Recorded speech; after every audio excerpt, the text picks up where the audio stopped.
കുറെ കാലങ്ങളായിട്ട് എന്നെ അലട്ടിക്കൊണ്ടിരിക്കുന്ന ഒരു കാര്യം.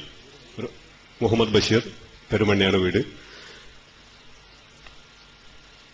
പരമകാരുണികനും കരുണാനിധിയുമാണ് സൃഷ്ടാവ് എന്ന് മതം പറയുന്നു. നമ്മളത് ഉൾക്കൊള്ളുന്നു. ലോകത്ത് ഒട്ടനവധി മതങ്ങൾ നിലനിൽക്കുന്നുണ്ട്. മതങ്ങളല്ലാതെ തന്നെ മതങ്ങളില്ലാതെയും ഒരുപാട് വർഗങ്ങളും ഗോത്രങ്ങളും ഇന്ന് ഭൂലോകത്ത് നിലനിന്നുകൊണ്ടിരിക്കുന്നുണ്ട്. ലോകത്തില് സംഘടിത മതങ്ങളിൽ തന്നെ 2ാം സ്ഥാനത്താണ് ഇസ്ലാം മതം നിൽക്കുന്നത്. അപ്പൊ ലോക ജനസംഖ്യയിൽ വളരെ കുറഞ്ഞ ഒരു ശതമാനം ആളുകൾ ഇസ്ലാം മതത്തില് വളരെ ചെറുപ്പത്തില് ഞാൻ മദ്രസ ക്ലാസ്സിൽ നിന്ന് പഠിക്കുമ്പോൾ, പക്ഷെ അന്ന് ഞാൻ ഈ ചോദ്യങ്ങൾ ഉയർത്തിയിട്ട് എനിക്ക് എന്റെ ഗുരുനാഥനിൽ നിന്ന് 2 അടി കിട്ടുക എന്നുള്ളതല്ലാതെ അപ്പുറം വേറെ ഒന്നും കിട്ടിയിട്ടില്ല. ഇന്നും ഇടവേളകളിൽ ഒഴിവു സമയങ്ങളിൽ എന്റെ മനസ്സിൽ അലട്ടിക്കൊണ്ടിരിക്കുന്ന ഒരു ചോദ്യം, സൃഷ്ടാവായ ദൈവം ഉദാരനാണ്, കരുണാനിധിയാണ്, പരമകാരുണികനാണ്, സൃഷ്ടാവാണ്.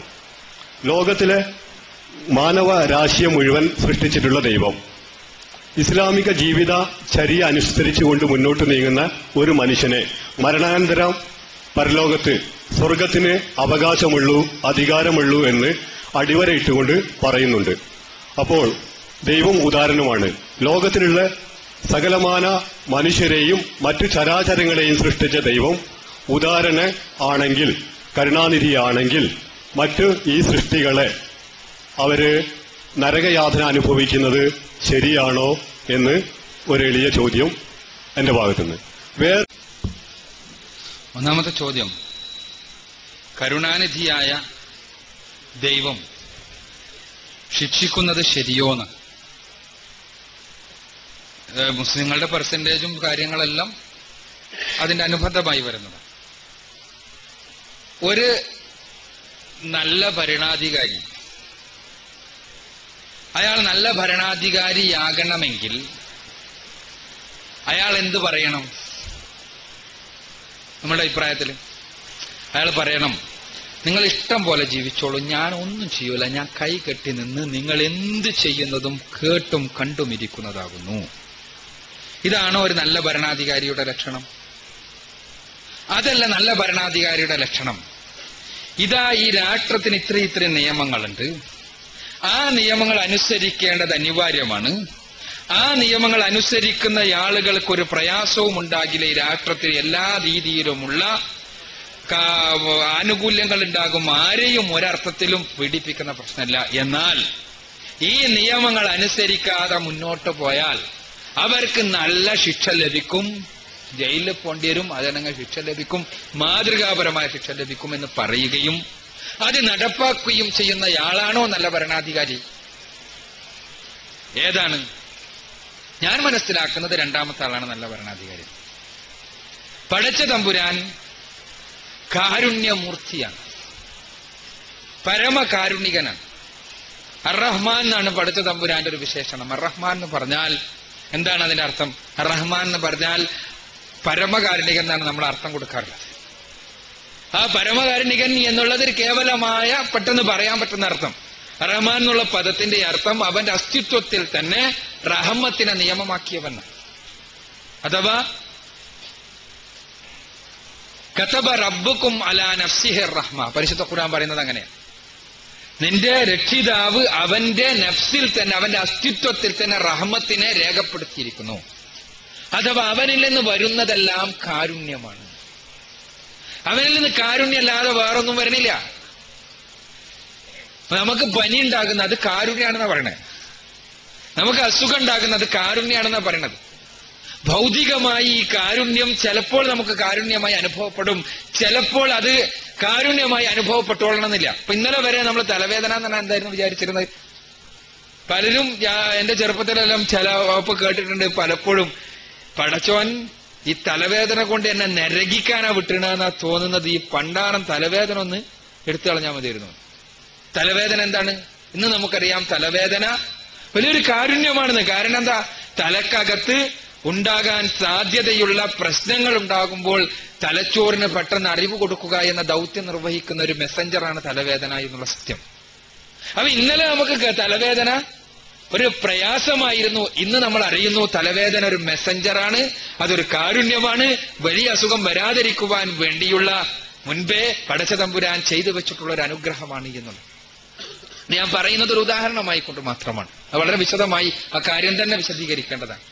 ഇവിടെ ഇതേപോലെ തന്നെ ഈ ഭൂമിയിലുള്ള പടച്ചതമ്പുരാന്റെ കാരുണ്യം, എല്ലാ കാര്യങ്ങളും പടച്ചവന്റെ കാരുണ്യത്തിന്റെ ഭാഗമാണ്. പടച്ചതമ്പുരാന്റെ കാരുണ്യത്തിന്റെ ഭാഗം തന്നെയാണ് അവന്റെ നീതി. നീതിമാനല്ലാത്ത ഒരാൾക്ക് കരുണാവാരിധിയാകാൻ കഴിയില്ല. പ്രത്യേകിച്ചും മനുഷ്യനെ പോലെയുള്ള ഒരു സൃഷ്ടി സമൂഹത്തെ പറഞ്ഞയച്ചത് കൊണ്ട് തന്നെ മറ്റ് ജീവജാലങ്ങൾ നിങ്ങൾ നോക്കൂ, ആ ജീവജാലങ്ങൾ എല്ലാം ഉണ്ട്. മനുഷ്യനല്ലാത്ത എത്രയെത്ര ജീവജാലങ്ങൾ. ആ ജീവജാലങ്ങളോട് ആരോടും നരകത്തെക്കുറിച്ച് സ്വർഗത്തെക്കുറിച്ച് മുന്നറിയിപ്പ് നൽകപ്പെട്ടിട്ടില്ല. അവക്കും കണ്ണുകളുണ്ട്, അവക്കും കാതുകളുണ്ട്, അവക്കും രന്ധ്രങ്ങളുണ്ട്, നമ്മളെപ്പോലെയുള്ള ആന്തരികവും ബാഹ്യവുമായ അവയവങ്ങളുമുണ്ട്. പക്ഷേ മനുഷ്യൻ അതിൽ നിന്ന് വ്യതിരിക്തനാണ്. എല്ലാ മനുഷ്യാസ്തിത്വത്തിന്റെ വ്യതിരിക്തത അവന് തെരഞ്ഞെടുക്കുവാനുള്ള സ്വാതന്ത്ര്യമുണ്ട്. നന്മ ചെയ്തുകൊണ്ട് ഉന്നതനാകാനും തിന്മ ചെയ്തുകൊണ്ട് അധമനാകാനും കഴിയും. അപ്പോൾ നന്മ ചെയ്തുകൊണ്ട് ഉന്നതനാകാൻ കഴിയുന്ന, തിന്മ ചെയ്തുകൊണ്ട് അധമനാകാൻ കഴിയുന്ന മനുഷ്യാസ്തിത്വത്തെ സൃഷ്ടിച്ചപ്പോൾ അവന്റെ കാരുണ്യത്തിന്റെ പൂർണ്ണ പ്രകാശനത്തിനു വേണ്ടി കൂടിയാണ് മനുഷ്യന്റെ സൃഷ്ടിപ്പ്. അതെന്താണ്?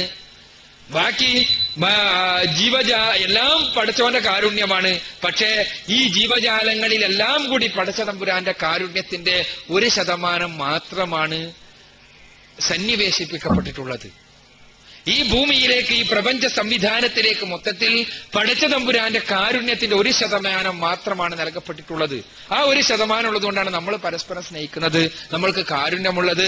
നമ്മുടെ ഹൃദയത്തിനകത്ത് പ്രയാസങ്ങൾ കേൾക്കുമ്പോൾ നമ്മുടെ ഹൃദയം തേങ്ങുന്നത് എല്ലാം തന്നെ അതോടൊപ്പം തന്നെ ജീവജാലങ്ങളെല്ലാം പരസ്പരമുള്ള സ്നേഹവും കാരുണ്യം അല്ല ഇതിന്റെ ബേസിസിനാണ്.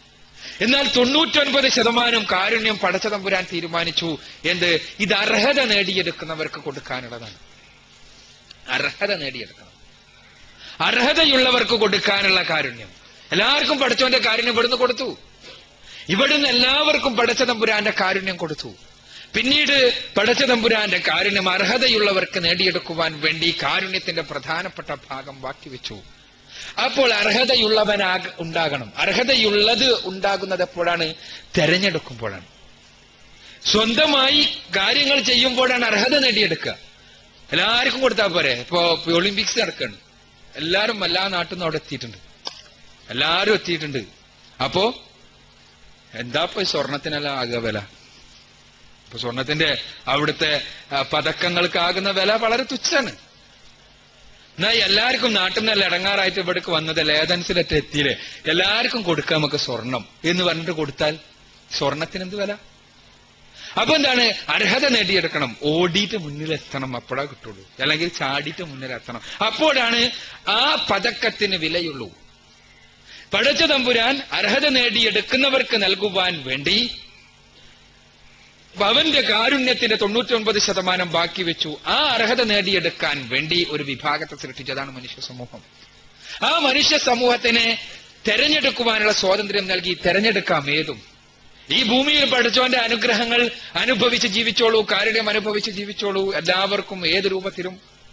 എന്നാൽ നിങ്ങൾ ഇവിടെ വെച്ച് അർഹത നേടിയെടുക്കാൻ ശ്രമിച്ചോളൂ. അർഹത നേടിയെടുത്താൽ നിങ്ങൾക്ക് ഈ 99% കാരുണ്യമുണ്ടാകും. അല്ലെങ്കിലോ നിങ്ങൾക്ക് സ്വാഭാവികമായും നിങ്ങൾക്ക് വ്യതിരിക്തമായ അസ്തിത്വം നൽകുകയും നിങ്ങൾക്ക് ആവശ്യമായ സകല സംവിധാനങ്ങളും ഉണ്ടാക്കുകയും നിങ്ങൾക്ക് ആവശ്യമായ മാർഗദർശനം നൽകുകയും ചെയ്തിട്ടും നിങ്ങൾ അർഹത നേടിയെടുക്കുവാനോ ആ കാര്യം ശ്രദ്ധിക്കുവാനോ അതുമായി ബന്ധപ്പെട്ട ഏതെങ്കിലും കാര്യങ്ങൾ ശ്രദ്ധിക്കുവാനോ തയ്യാറാകാതെ ജീവിക്കുന്നവരാണോ എങ്കിൽ നിങ്ങൾക്ക് ഈ ജീവിതം നൽകിയതിന്റെ കൂടി പണിഷ്മെന്റ് ഉണ്ടാകും, അല്ലെങ്കിൽ അതിനുള്ള ശിക്ഷ കൂടി ഉണ്ടാകും. ഇത് പടച്ചവൻ പറഞ്ഞും ചെയ്തു. അതാണ് നമ്മൾ മനസ്സിലാക്കേണ്ടത്. പടച്ചവൻ വെറുതെ പിടിച്ച് ശിക്ഷിക്കല്ല, മറിച്ച് പടച്ചതമ്പുരാൻ ഈ കാര്യങ്ങൾ പറയാൻ വേണ്ടി പ്രവാചകന്മാരെ മുഴുവൻ പറഞ്ഞയച്ചു. പ്രവാചകന്മാരെ ലോകത്തിന്റെ വ്യത്യസ്തങ്ങളായ ഭാഗങ്ങളിലേക്ക് പറഞ്ഞയച്ചു. ആ പ്രവാചകന്മാർ മുഴുവനും പഠിപ്പിച്ചോ ഈ തത്വം. നിങ്ങൾ പഠിച്ചോ, മനസ്സിലാക്കിക്കോ. അതുകൊണ്ട് തന്നെ പടച്ചതമ്പുരാന്റെ നീതിയുടെ ഭാഗമാണത്. ആ നീതി കാരുണ്യത്തിന്റെ ഭാഗമായി കടന്നു വരുന്നതുമാണ്. പടച്ചതമ്പുരാൻ നീതിമാൻ അല്ലെങ്കിൽ പിന്നെ ആ കാരുണ്യത്തിനൊരർത്ഥവുമില്ല. ഞാനിവിടെ ഭരണാധികാരിയുടെ ഉദാഹരണം പറഞ്ഞത് അതിനു വേണ്ടിയാണ്.